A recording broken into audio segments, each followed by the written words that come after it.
There's two ways to see the world. Some people see the thing that they want, and some people see the thing that prevents them from getting the thing that they want.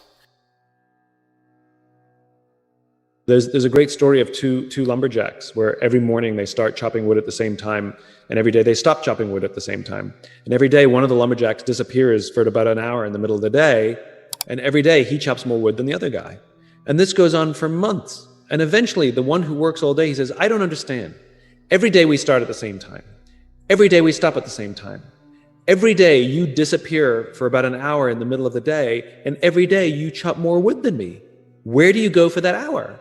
And the other lumberjack looks up and goes, oh, I'll go home and sharpen my axe. You know, that if you take an infinite mindset, it's not about how much you can get done each day. It's how much you can get done over the course of a career or over the course of a lifetime. And you got to take vacations, which means you turn off your email and you turn off your phone and you do not connect to the office. You know, go sharpen your axe. I have 5 little rules that you can follow as you find your spark and bring your spark to life. The first is to go after the things that you want. Let me tell you a story. So a friend of mine and I, we went for a run in Central Park. The Roadrunners organization, on the weekends, they host races. And it's very common at the end of the race, they'll have a sponsor who will give away something, apples or bagels or something. And on this particular day, when we got to the end of the run, there were some free bagels. And they had picnic tables set up, and on one side was a group of volunteers. On the table were boxes of bagels, and on the other side was a long line of runners waiting to get their free bagel. So I said to my friend, let's get a bagel. And he looked at me and said, that line's too long. And I said, free bagel. And he said, I don't want to wait in line. And I was like, free bagel. And he says, nah, it's too long. And that's when I realized that there's 2 ways to see the world. Some people see the thing that they want, and some people see the thing that prevents them from getting the thing that they want. I could only see the bagels. He could only see the line. And so I walked up to the line. I leaned in between 2 people, put my hand in the box, and pulled out 2 bagels. And no one got mad at me. Because the rule is, you can go after whatever you want. You just cannot deny anyone else to go after whatever they want. So the point is you don't have to wait in line. You don't have to do it the way everybody else has done it. You can do it your way. You can break the rules. You just can't get in the way of somebody else getting what they want. Rule number 2, take care of each other. The United States Navy SEALs are perhaps the most elite warriors in the world. And one of the SEALs was asked, who makes it through the selection process? Who is able to become a SEAL? And his answer was, I can't tell you the kind of person that becomes a SEAL. I can't tell you the kind of person that makes it through BUD/S. But I can tell you the kind of people who don't become SEALs. He says the guys that show up with huge, bulging muscles covered in tattoos who want to prove to the world how tough they are, none of them make it through. He said the preening leaders who like to delegate all their responsibility and never do anything themselves, none of them make it through. He said the star college athletes who've never really been tested to the core of their being, none of them make it through. He says some of the guys that make it through are skinny and scrawny. He said some of the guys that make it through, you will see them shivering out of fear. He says, however, all the guys that make it through, when they find themselves physically spent, emotionally spent, when they have nothing left to give physically or emotionally, somehow, some way, they are able to find the energy to dig down deep inside themselves, to find the energy to help the guy next to them. They become SEALs, he said. You want to be an elite warrior. It's not about how tough you are. It's not about how smart you are. It's not about how fast you are. If you want to be an elite warrior, you better get really, really good at helping the person to the left of you and helping the person to the right of you. because that's how people advance in the world. The world is too dangerous and the world is too difficult for you to think that you can do these things alone. If you find your spark, I commend you. Now, who are you going to ask for help, and when are you going to accept help when it's offered? Learn that skill. Learn by practicing helping each other. It'll be the single most valuable thing you ever learn in your entire life. To accept help when it's offered and to ask for it when you know that you can't do it. The amazing thing is, when you learn to ask for help, you'll discover that there are people all around you who've always wanted to help you. They just didn't think you needed it because you kept pretending that you had everything under control. And the minute you say, I don't know what I'm doing, I'm stuck, I'm scared, I don't think I can do this, you will find that lots of people who love you will rush in and take care of you. But that'll only happen if you learn to take care of them first. Lesson 3.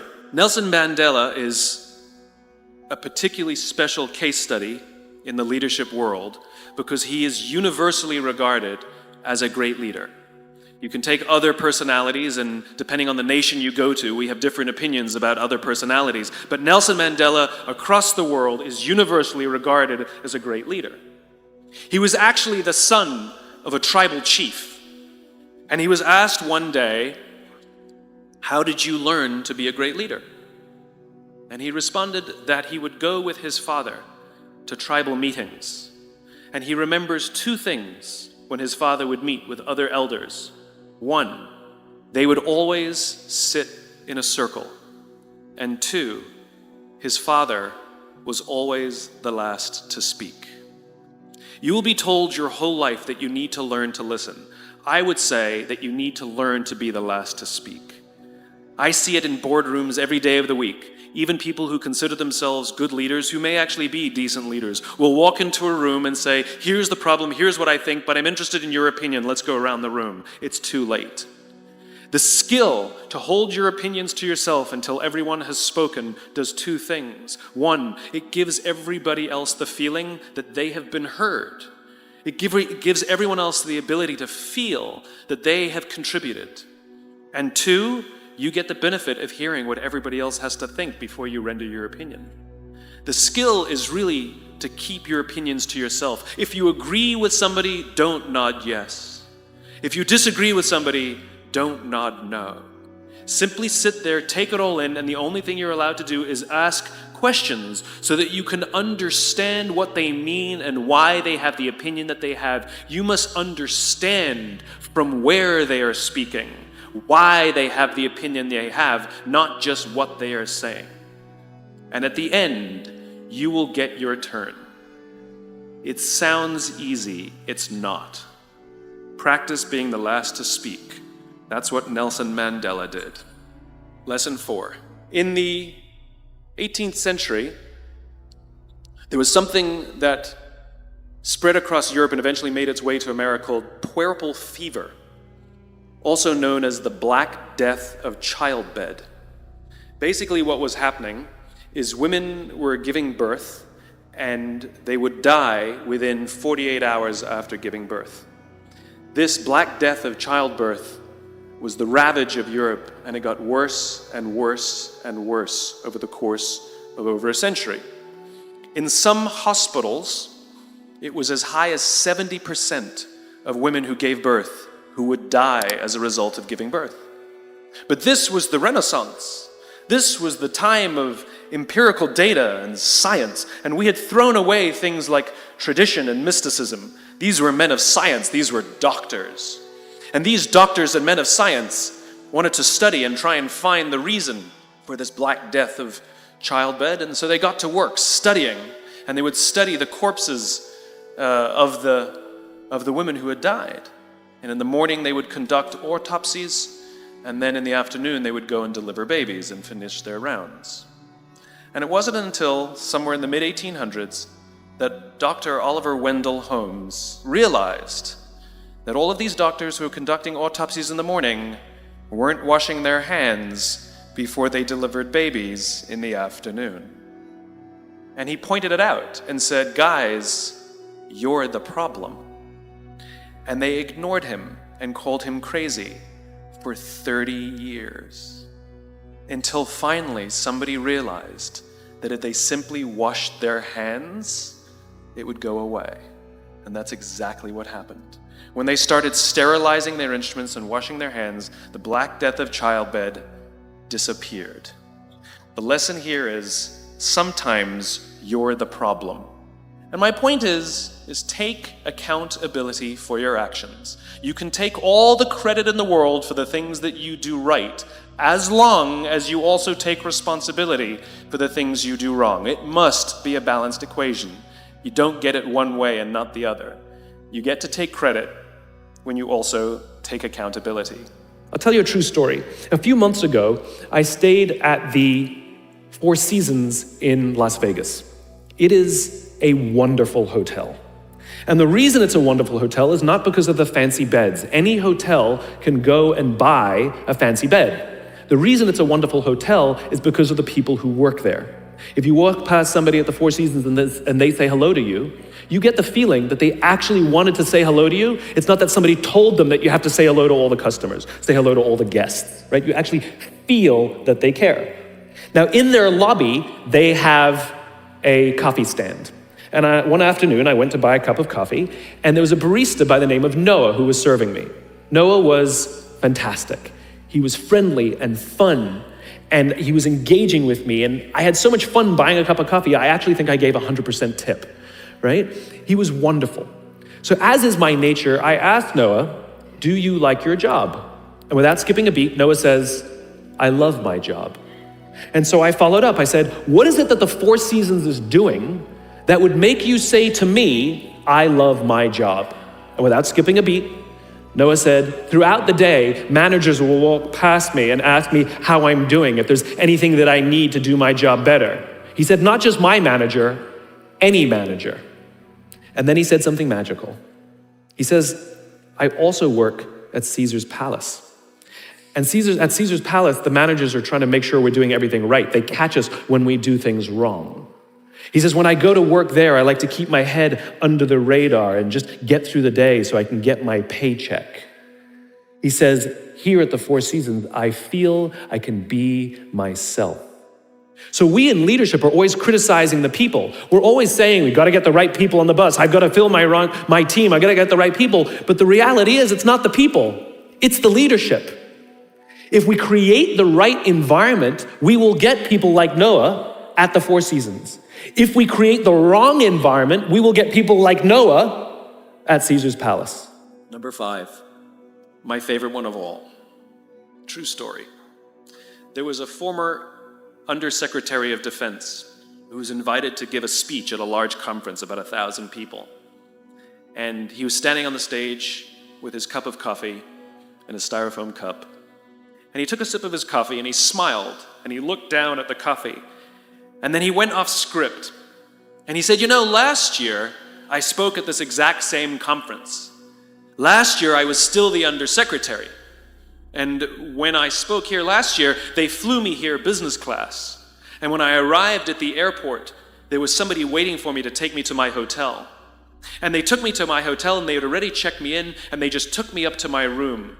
And the next morning I came downstairs and there was someone waiting in the lobby to greet me, and they drove me to this here same venue and handed me a cup of coffee in a beautiful ceramic cup." He says, "I'm no longer the undersecretary. I flew here coach. I took a taxi to my hotel and I checked myself in. When I came down the lobby this morning, I took another taxi to this venue. I came in the front door and found my way backstage, and when I asked someone, 'Do you have any coffee?' he pointed to the coffee machine in the corner, and I poured myself a cup of coffee into this here styrofoam cup." He says the lesson is, the ceramic cup was never meant for me. It was meant for the position I held. I deserve a styrofoam cup. Remember this. As you gain fame, as you gain fortune, as you gain position and seniority, people will treat you better. They will hold doors open for you. They will get you a cup of tea and coffee without you even asking. They will call you sir and ma'am, and they will give you stuff.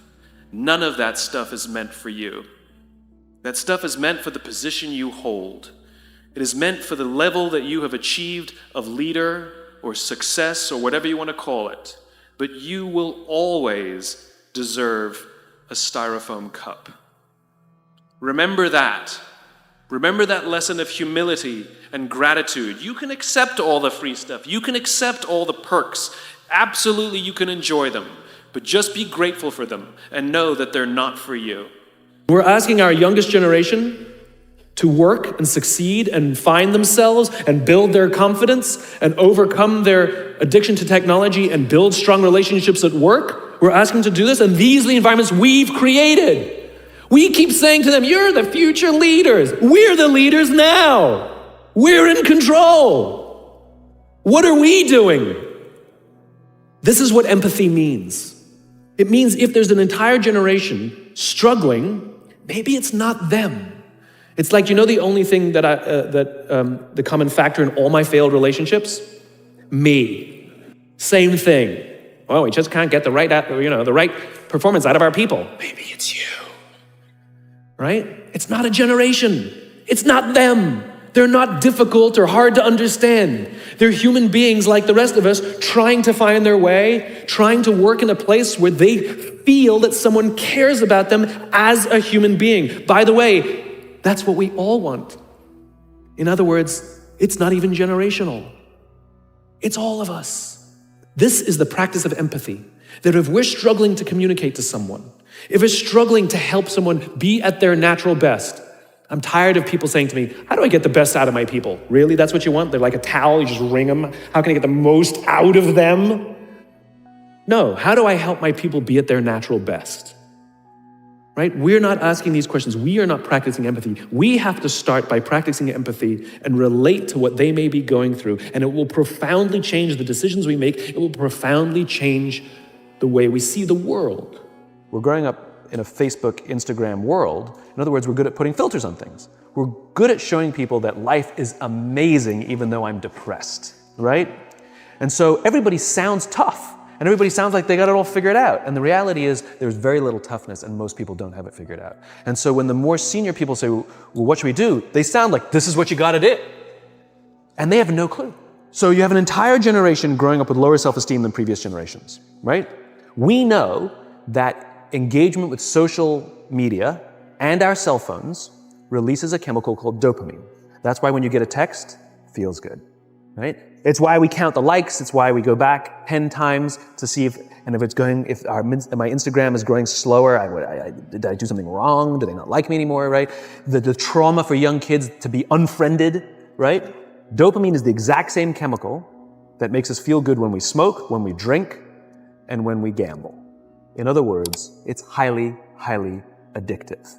That's basically what happened. You have an entire generation that has access to an addictive, numbing chemical called dopamine through social media and cell phones as they're going through the high stress of adolescence. Why is this important? What's happening is because we're allowing unfettered access to these dopamine-producing devices and media, basically it's becoming hardwired, and what we're seeing is as they grow older, too many kids don't know how to form deep, meaningful relationships. Their words, not mine. They will admit that many of their friendships are superficial. They will admit that their friends, that they don't count on their friends, they don't rely on their friends, they have fun with their friends, but they also know that their friends will cancel on them if something better comes along. Deep, meaningful relationships are not there because they never practice the skill set, and worse, they don't have the coping mechanisms to deal with stress. So when significant stress starts to show up in their lives, they're not turning to a person, they're turning to a device, they're turning to social media, they're turning to these things which offer temporary relief. I believe loving your work is a right and not a privilege. I despise the fact, I lament the fact, I curse the fact that so few people get to say, I love my job, as if they've won some lottery. You go out with your friends and somebody says, I love my job, and everybody goes, oh my God, you're so lucky, right? That to me is madness. Everybody, the vast majority, should get to wake up and say, I love my job. It is a right. It is a God-given right that we should love where we work. And we should demand it. We should demand that our leaders provide an environment in which we want to come, where we want to care about each other, where we feel safe to express our vulnerabilities and our fears and our concerns, that we're open to correction and discipline and feedback, that we're not defensive because we know that it's being given to help us improve and grow, and we want to improve and grow. And in turn, we will help others improve and grow. Because when we feel safe, when we feel that our leaders care more about us than a number. They care more about our lives and our confidence and our joy and our skill set, more than some short-term gain. That they care more about our priorities than the priorities of some disinterested external constituency. Then we will respond in kind, and we will offer our blood and our sweat and our tears, and we will make sacrifices of all kinds to see that our leader's vision is advanced and that this company continues to thrive. Not for them, for ourselves. It becomes deeply personal. It becomes something we love contributing to. I talk about it all the time. Working hard for something we don't care about is called stress. Working hard for something we love is called passion.